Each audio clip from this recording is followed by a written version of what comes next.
সাহাবী দেখার কারণে তাবি হয়েছে, হাফিজি দেখার কারণে শায়েখে চরমনাই হয়েছে, মরহুম আল্লাহর কুতুবকে দেখার কারণে শায়েখে চরমনাই হয়েছে।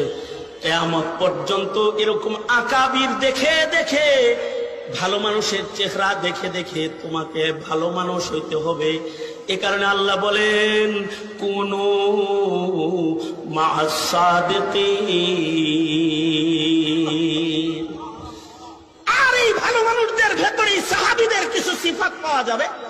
আশিদ্দাউ আলাল কুফার, কাফিরের বেলায় তারা শক্ত।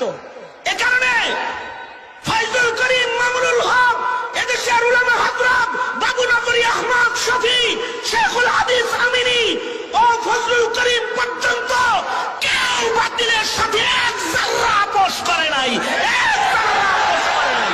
কারণ আশিদ্দাউ আলাল কুফার, আশিদ্দাউ আলাল কুফার। আর রুহামাউ বাইনাহুম। আর ইবাদত কি? তারাহুম রুকআন সুজদান ইয়াবতাগুনা ফাদলাম মিনাল্লাহ, তারাহুম রুকআন সুজদান ইয়াবতাগুনা ফাদলাম মিনাল্লাহি ওয়া রিদওয়ান।